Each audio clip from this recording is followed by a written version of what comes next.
Gracia, paz y bendiciones.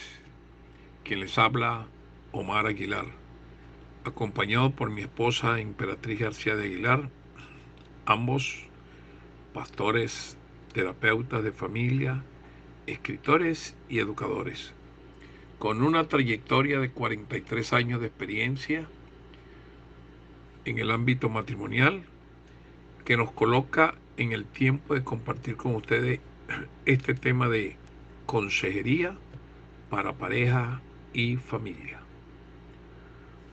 Hoy nos tropezamos con una realidad donde muchas personas se encuentran con dificultades mentales, emocionales, sociales, religiosas y existenciales, que abren camino a las actitudes de conducta mal ejercida y que necesitan ser atendidas y sanadas. Es imprescindible equipar, reparar y formar consejos y consejeros que puedan atender de forma constructiva y sistemática las distintas vertientes que deterioran el ser humano en su manera de interactuar con otras personas. Partiendo de este enunciado, damos gracias a la participación de cada uno de ustedes a este seminario para juntos poder hacer la vida más fácil a muchas personas que lo necesitan y que están cruzando por situaciones de crisis en la cual no encuentran soluciones y esperan por la llegada de cada uno de nosotros.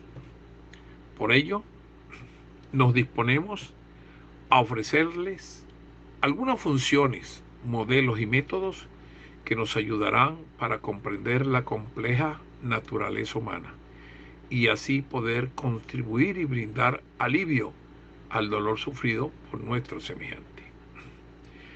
Esta capacitación entendemos que no es el ABC de la consejería, ni tampoco el centro de respuesta para todos los problemas o conflictos que se puedan presentar en la vida de cada persona.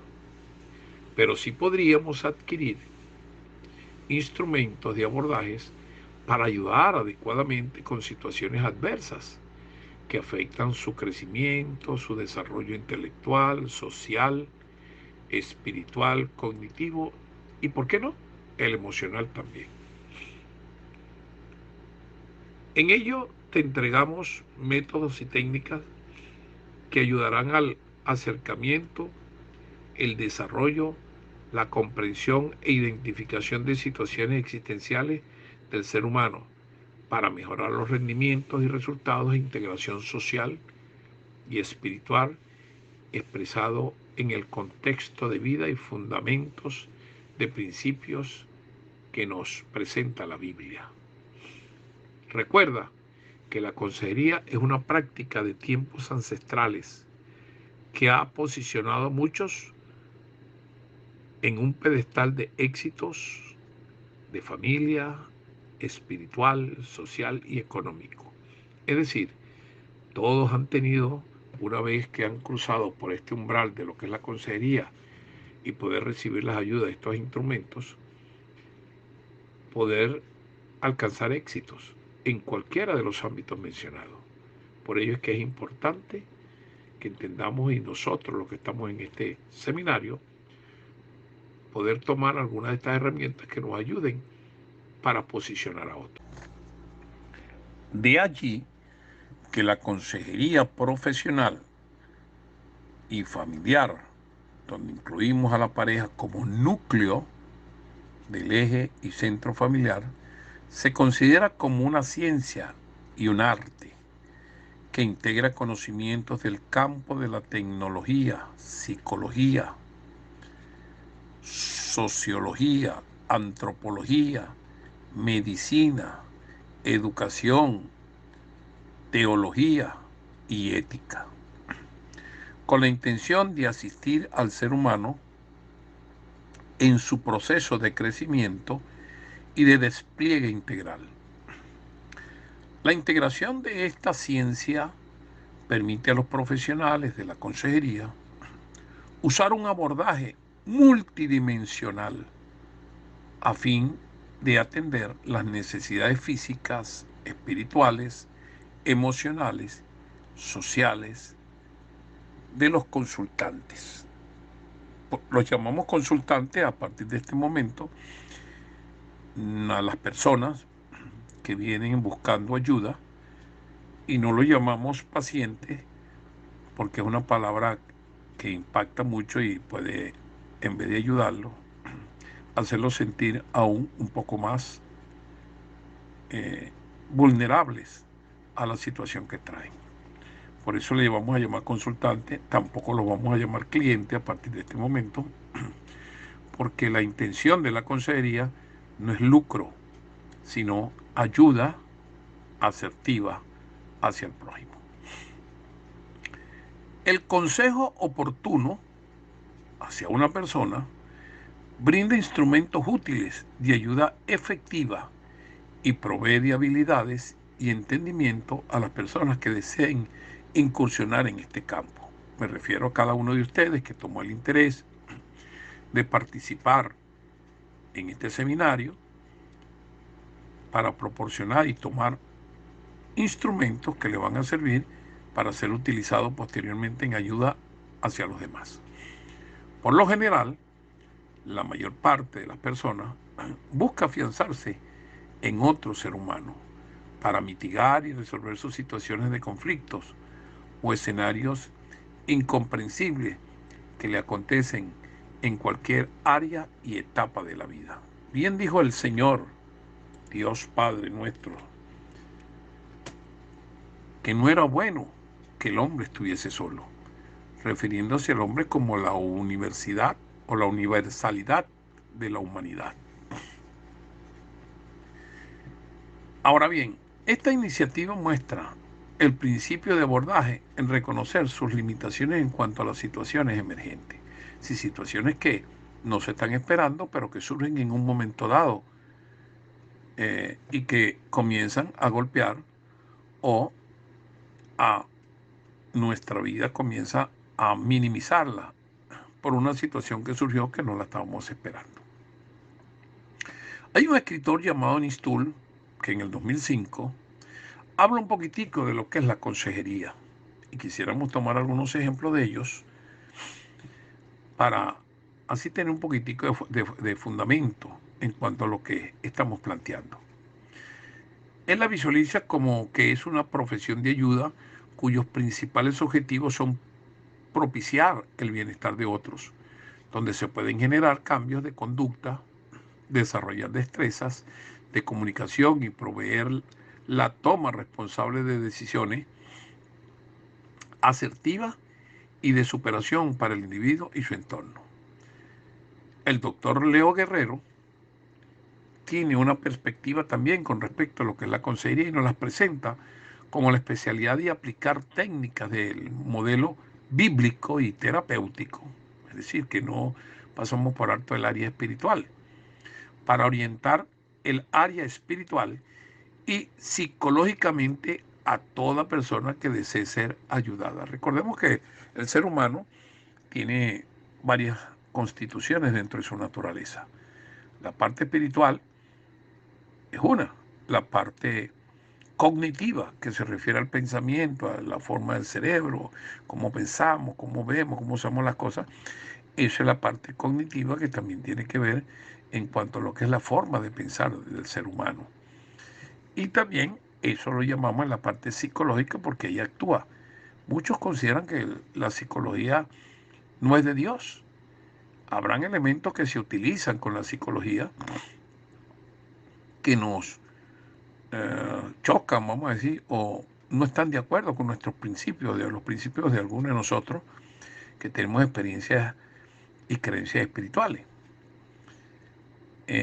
Sin embargo, hay muchas herramientas dentro de la psicología que nos ayudan para alcanzar los logros de la sanidad, no solo del cuerpo, sino la sanidad cognitiva o sanidad mental, como la ven otros.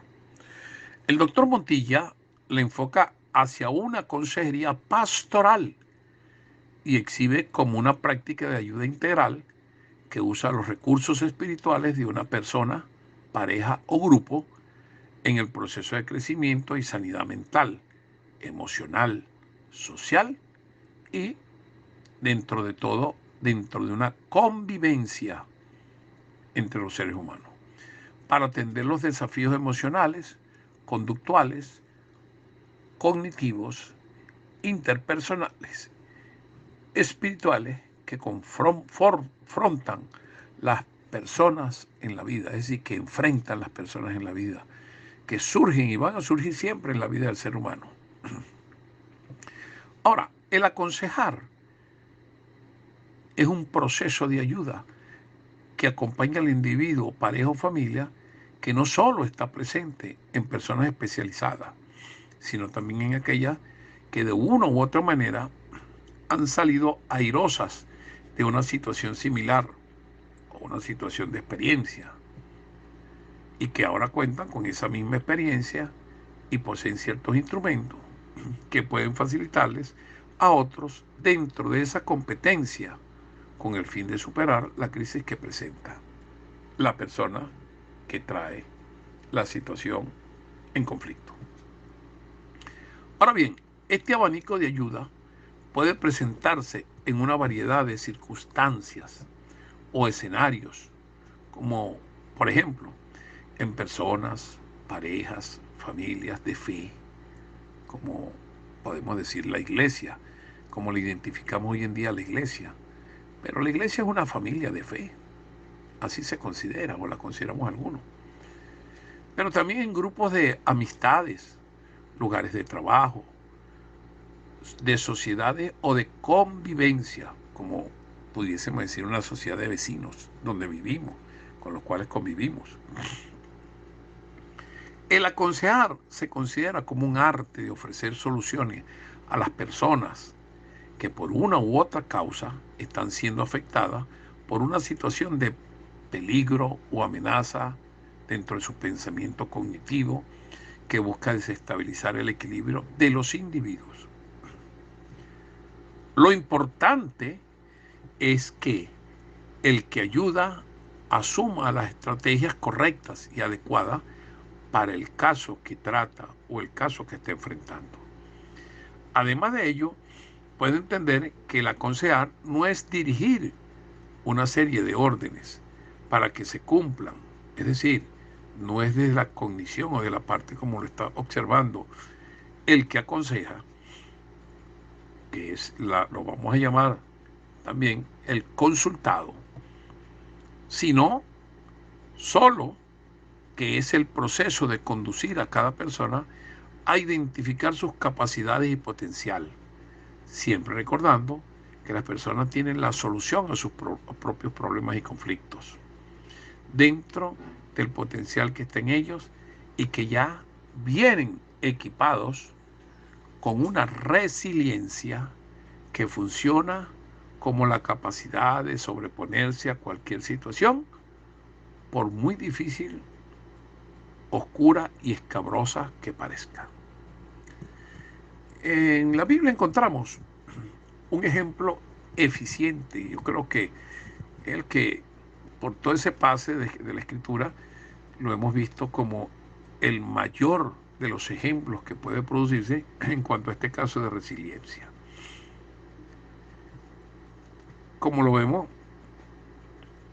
como lo podemos observar como una prueba tangible y verídica que muestra esta fortaleza. En el caso de Job, en la Biblia, es una historia, un hecho ocurrido real, verdadero, pero que nos habla de lo que es esa resiliencia, es decir, esa capacidad de sobreponerse ante una situación. Ahora, este hecho terrible que abordó a este hombre, cuando menos lo esperaba. Es decir, las situaciones le llegaron, él no estaba esperando esas situaciones de conflicto y de situaciones de crisis que le iban a venir a su vida. Sin embargo, hubo amigos que acudieron en su ayuda, pero estos amigos no tenían las herramientas adecuadas para atender el caso. En vez de dar fortaleza, recibieron más bien una buena dosis de ella, que se fortaleció con su propia vida. Ahora miren lo tremendo que está en una crisis y llegaron los amigos y en vez de apaciguar esa crisis, como no tenían herramientas propias para ayudarlo, lo que hicieron fue empujarlo más hacia la crisis, porque llegaron fue recriminando, cuestionando y poniéndolo en un sitio aún más desventurado o más desventajado del que él se encontraba. No le dieron aliento, más bien le dieron angustia y zozobra.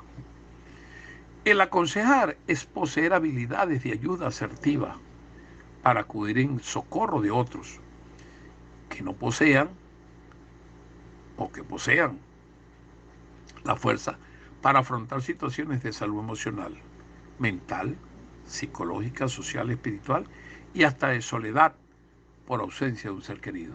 Cosa que estamos viviendo en la actualidad después de lo que nos ocurrió con la pandemia a nivel mundial. Muchos han experimentado lo que es la soledad y en algún momento eso va mermando su parte cognitiva y necesitamos tener las herramientas para ayudarlos en ese proceso de soledad, como en muchos otros casos que van ocurriendo. En soledades permanentes o soledades transitorias o situaciones transitorias, pero están ocurriendo. Seguidamente yo quisiera dejarle algo que mi esposa les va a exponer sobre lo que es la resiliencia, que es importante que el que aconseja pueda tenerlas en sus manos, pueda entender lo que es la resiliencia para poder tratar a una persona que venga con crisis. Hoy vamos a tratar el tema acerca de la resiliencia. El fracaso en algunas personas es una situación en la que no se obtienen los resultados deseados o esperados. Sin embargo, el ser humano fue dotado desde su creación con un don que muchos desconocen, pero que se manifiesta constantemente. Bruce Wayne, conocido mundialmente como Batman, pregunta a su padre, ¿por qué nos caemos? Thomas Wayne responde, para aprender a levantarnos. Esta impresionante y sencilla respuesta muestra la maravilla de Dios cuando interviene a favor del ser humano, sin que éste no tenga la mínima sospecha ni indicios que el Ser Supremo cada minuto de su vida guarda y fortalece todo su andar. Esto revela la capacidad que Dios ha entregado a los sujetos para sobreponerse en situaciones emocionales extremas de dolor, angustia, traumas y muerte. La resiliencia surge de aprender a ser paciente y a tener fe en la previsión, la fortaleza y la constante bondad de Dios hacia los seres humanos. No importa lo que suceda, ni cuándo suceda, ni cómo suceda. Resiliencia corresponde a entereza. Teológicamente se ubica como fortaleza. La Biblia, la palabra de Dios, nos habla de la siguiente manera: fortalecidos con todo poder, conforme a la potencia de su gloria, y obtendréis fortaleza y paciencia, y con gozo daréis gracias al Padre que nos hizo aptos para participar de la herencia de los santos en la luz. Colosenses capítulo 1, versículo 11 al 12. Podremos asumir que la revelación de Dios en la vida del ser humano no es un mero conocimiento, es transferencia de vida que todos podemos vivir. Algunos escritores, refiriéndose a este don o regalo de Dios, lo advierten como la capacidad de respuesta del ser humano, a través del cual se generan respuestas adaptativas frente a situaciones de crisis o de riesgo. La resiliencia comprende una serie de características y habilidades de ajustes propios en áreas cognitivas, conductuales y cognoscitivas del individuo, que brinda la esperanza de poder confrontar de forma directa los temores, debilidades, capacidades y fortalezas, abriendo la puerta de la esperanza para superar situaciones que tratan de aminorar la marcha en su vida. El caso más evidente está descrito en la Biblia como un hombre que pudo conocer de cerca las verdaderas calamidades de la vida, porque las vivió de cerca y tocó la fibra más sensible de sus sentimientos, emociones, y sintió el dolor más agudo y angustiante que un ser humano, aparte de Jesucristo, pudo vivir.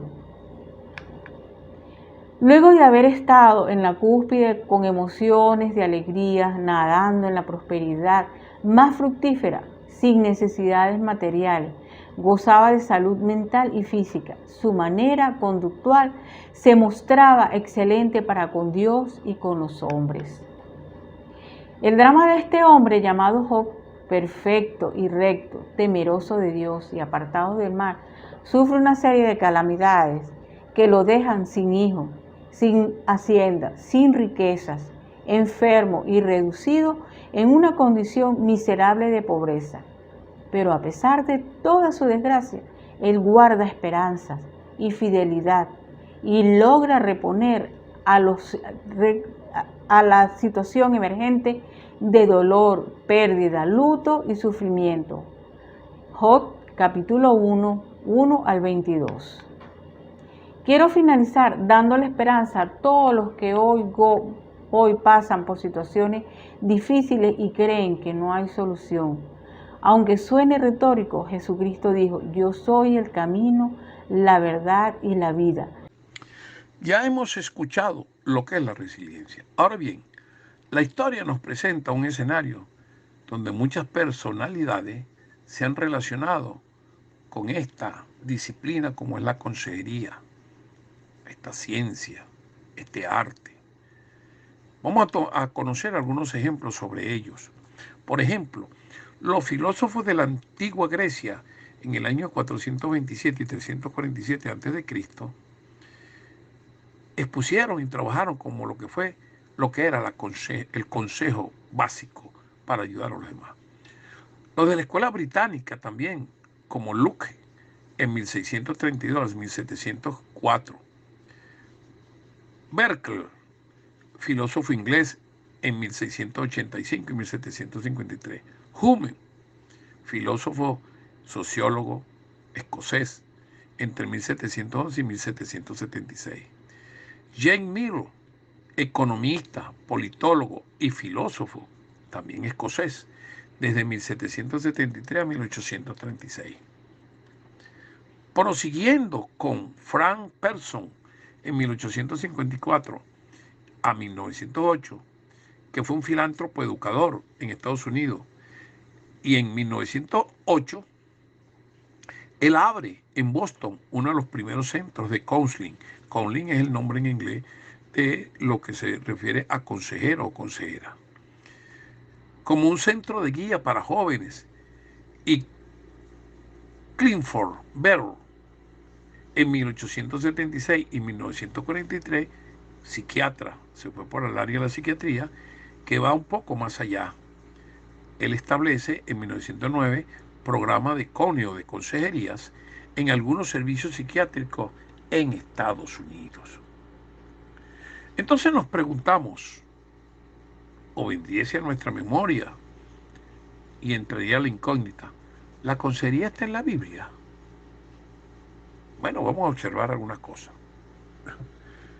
Como número uno, la Biblia nos llama la atención a no hablar mucho, solo lo necesario. Ahí lo puede encontrar en Eclesiastés capítulo 5, verso 7, Eclesiastés 6, 11 y Proverbios 10, 19.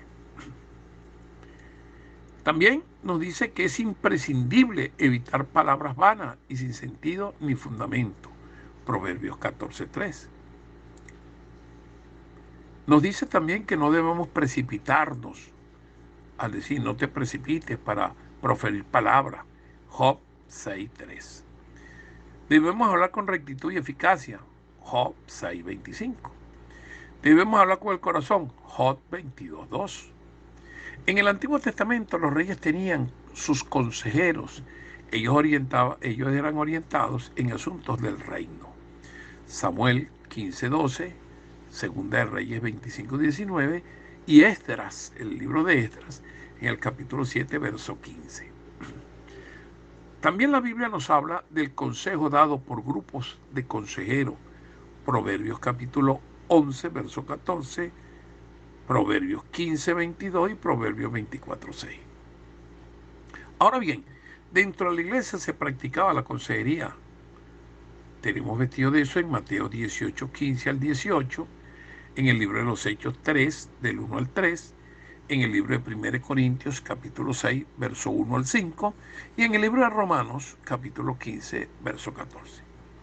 Por otro lado, la consejería bajo principios y bases cristianas son de sumo valor en los procesos de recuperación y restauración de una persona que se encuentra en crisis y no puede dar comprensión al problema que enfrenta. Job 12:13 nos habla y nos dice: en Dios está la sabiduría, y el poder suyo es el consejo y la inteligencia. Nosotros como consejeros, mi esposa y yo, hemos trabajado dentro del seno de la familia de fe, dando de manera gratuita y ofreciendo el servicio que nos asiste de lo que es la consejería, y nos ha tocado atender más de 30 parejas pastorales.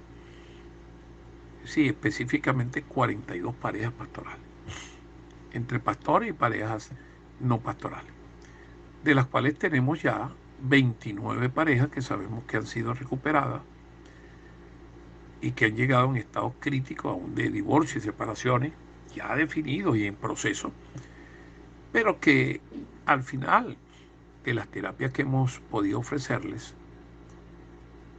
han salido, gracias al Señor, fortalecidos, y muchos de ellos ya están ejerciendo su ministerio con la fortaleza y la ayuda que Dios nos dio para podérsela brindar a ellos. Para finalizar esta primera parte, quisiera dejarles con ustedes que las congregaciones las conforman personas que tienen los mismos conflictos de cualquier otra persona, y estos se hacen manifiestos dentro de lo que llamamos iglesia. Es decir, muchos piensan que la iglesia debe ser perfecta. No, todas las personas que están dentro de la iglesia, aún considerando los mismos ministros, vienen de hogares, y muchas veces de hogares disfuncionales, o de hogares con conflicto, o hogares que no dieron un buen ejemplo. Llegan al Señor, conocen el área teológica, bíblica, pero hay necesidad de ayudarlos a manejar situaciones de conflictos que se hacen evidentes día a día y que muchas veces no nos han enseñado a manejarlos. Por eso es importante que hayan grupos preparados dentro de la iglesia para que puedan enfrentar y confrontar estas situaciones con el más firme propósito de ayudar a los hermanos, de ayudar a nuestras congregaciones de fe, a nuestra familia de fe, para que ellos puedan posicionarse y poder enfrentar situaciones que antes no tenían herramientas. Por hoy, bendiciones, gracias y paz a su vida. Continuamos con las demás ponencias. Estén pendientes. Bendiciones.